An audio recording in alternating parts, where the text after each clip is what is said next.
Какъв бизнес можем да започнем само за 500 евро? Много често перспективата за собствен бизнес се сблъсква с бариера от гледна точка на начален капитал. Сумата от 500 евро обаче може да бъде достатъчна, за да стартирате дейност, която да генерира устойчив приход и постепенно да расте. Ключът е в добрата идея, прецизната стратегия и ефективното ръководство на средствата. В тази статия ще разгледаме различни бизнес модели, които изискват минимални инвестиции, както и конкретни стъпки и инструменти за реализирането им. Ще дадем примери от практиката, както и насоки за маркетинг, управление на риска и финансов контрол. Пригответе се за много идеи, вдъхновение и реални насоки за действие. Целта ни е да ви предоставим цялостен наръчник от избора на ниша и валидиране на концепцията до техническата реализация и първите продажби. Без значение дали те първа навлизате в света на предприемачеството или търсите нов източник на доходи, тук ще намерите пътна карта за старт с ограничен бюджет. Критерии за избор на бизнес с минимален капитал. Преди да изберете конкретна идея, е важно да съобразите личните си умения, наличните ресурси и спецификата на пазара. Работейки с 500 евро, всяка грешка може да коства сериозно забавяне или дори провал. Лични умения и опит. Кое умеете най-добре и как да го превърнете в услуга или продукт. Наличие на оборудване. Какво имате вече у дома? Компютър, камера, инструменти. Целева аудитория. Кой има нужда от вашата услуга и къде го търси? Конкуренция и диференциация. Как ще се откроите сред останалите играчи на пазара? Оперативни разходи. Кои разходи са най-критични и как да ги минимизирате? След като оцените тези фактори, може да преминете към конкретни идеи, които да подхождат на вашия профил и на личните средства. Важно е да заложите на бизнес, който може да се тества бързо и с минимални разходи. Топ идеи за бизнес с бюджет от 500 евро. Нека разгледаме няколко конкретни бизнес модела, които можете да стартирате с не повече от 500 евро. Всички те се базират на дигитални и гъвкави формати, които елиминират нуждата от голям склад, офиси или скъпо оборудване. Идея номер 1. Дропшипинг. Дропшипингът позволява да продавате продукти онлайн, без да ги държите на склад. Вие създавате онлайн магазин, рекламирате стоката и когато клиент направи поръчка, тя се изпраща директно от доставчика към крайния потребител. Начални разходи, домейн и хостинг 50 до 100 евро, платформа, Shopify, WooCommerce от 20 евро на месец, реклама в социални мрежи 200 до 300 евро. Предимства. Няма нужда от складови разходи, лесно стартиране и мащабиране. Предизвикателства, зависимост от доставчици, контрол върху качеството и сроковете на доставка. Идея номер 2. Графичен и дигитален дизайн.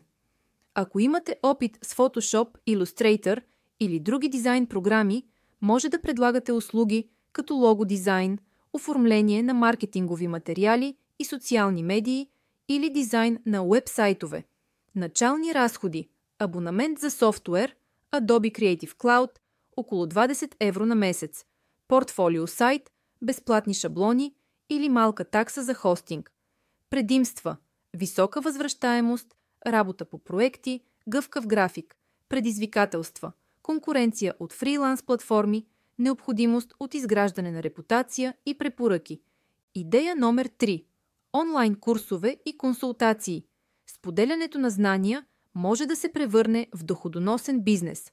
Запишете видеоуроци, създайте PDF ръководства или провеждайте индивидуални уебинари и консултации в своята област на експертиза.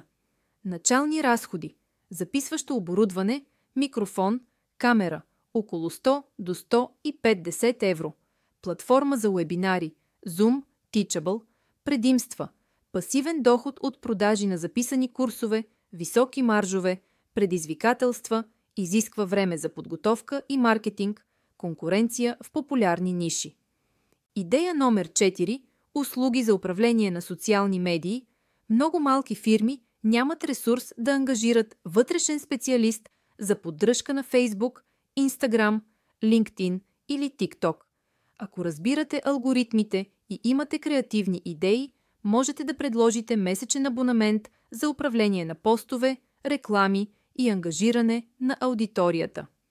Начални разходи, минимални, основно рекламни бюджети по клиент, предимства, дългосрочни договори, пакетни предложения, предизвикателства, бърза промяна на алгоритми и рекламни правила, нужда от регулярно обучение. Идея номер 5. Ръчни изделия и арт-продукти. Творческият бизнес с ръчно изработени изделия, бижута, картички, текстилни артикули или арт-продукти може да стартира с минимална инвестиция в материали. Продавате в Etsy, Facebook Marketplace или локални пазари. Начални разходи, материали, гръбчета, бои, текстил 100 до 200 евро, такси за онлайн платформи, предимства, уникални продукти с висока добавена стойност, нишово позициониране, предизвикателства, време за изработка, сезонни колебания в търсенето. Идея номер 6. Абонаментни информационни бюлетини. Създаване на бюлетин с плащан абонамент в специфична ниша – финанси, здраве, маркетинг или личностно развитие. Изпращате седмични или месечни материали чрез MailChimp, Substack или друг инструмент. Начални разходи. Платформа за имейл маркетинг, план от 20 до 30 евро на месец, дизайн на шаблон, предимства, висок марж, периодични приходи, лесна автоматизация, предизвикателства, изграждане на аудитория, задържане на абонати. Идея номер 7. Преводи и локализация. Ако владеете чужд език, предлагайте преводи на текстове, уеб страници и маркетингови материали. Локализацията изисква фина адаптация към културата на крайния потребител. Начални разходи – нулеви или минимални, основно получаване на поръчки, предимства, високи ставки за специализирани преводи, дистанционна работа, предизвикателства, срокове и качество, нужда от сертификати или доказателства за квалификация. Идея номер 8. Блогинг и съдържателен маркетинг. Създайте нишов блог, оптимизиран за SEO. Печелете от реклами, AdSense, партньорски програми, афилиейт маркетинг и спонсорирани публикации. Инвестицията се насочва към домейн, хостинг и съдържание. Начални разходи – домейн и хостинг 50 до 100 евро. Съдържание, ако ползвате външни автори. Предимства – пасивен доход, множество монетизационни канали, предизвикателства, време за изграждане на трафик, нужда от постоянна оптимизация и качествено съдържание. Идея номер 9. Продажба на дигитални продукти. Електронни книги, шаблони, графични елементи, снимки, аудио и видеоматериали могат да се продават през платформи като Gumroad, Creative Market или собствен сайт.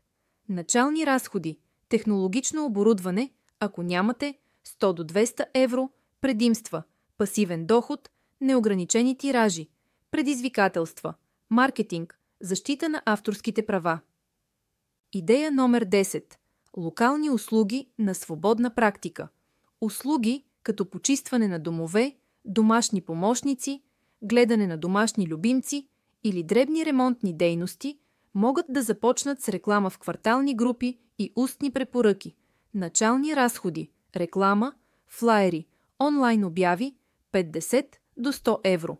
Предимства, бърз старт, директен контакт с клиенти, предизвикателства, физическо присъствие, нестабилен график. Идея номер 11. Фотография и видеозаснемане. С качествен фотоапарат или смартфон с добра камера. Предлагайте услуги за портретни и продуктови фотосесии, кратки рекламни видеа и монтаж. Начални разходи, базово оборудване, осветление, обективи 200 до 300 евро. Предимства, високи ставки за професионални кадри, постоянни клиенти при добро качество. Предизвикателства, конкуренция, сезонност и нужда от портфолио. Идея номер 12 – SEO и PPC консултации. Ако имате опит с оптимизация за търсачки и платени реклами, предлагайте пакети за малки фирми. Стартирате с анализа на уебсайтове и препоръки за съдържание и структура. Начални разходи – нулеви, основно време за анализи, предимства – високи маржове, дългосрочни договори, предизвикателства, бързи промени в алгоритмите, необходимост от доказани успехи, как да стартираме бизнес с 500 евро. След като изберете идея, следващата стъпка е планирането и бързото валидиране. Ето една обобщена методология – разработка на бизнес план и MVP. Дори с минимален капитал е важно да дефинирате целева аудитория, уникално предложение за стойност, основни канални стратегии и финансови прогнози за първите 3 до 6 месеца. Създайте минимално жизнеспособен продукт MVP, който представя вашата услуга или продукт на пазара с най-ниски разходи.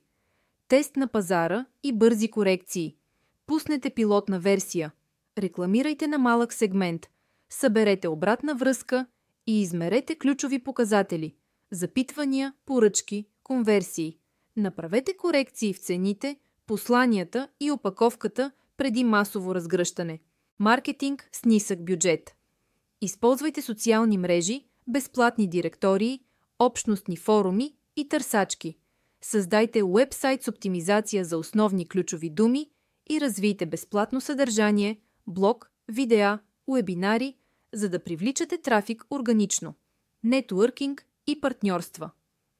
Свържете се с местни предприемачи, групи и събития. Обменът на услуги, препоръките и препоръчаните партньорства могат да ви донесат клиенти без разходи за реклама. Помислете и за афилиейт програми, където плащате комисиона само при реална продажба, управление на риска и финансов контрол. Успехът на всеки бизнес с ограничен ресурс зависи от строг контрол на разходите и адаптивно управление на паричния поток.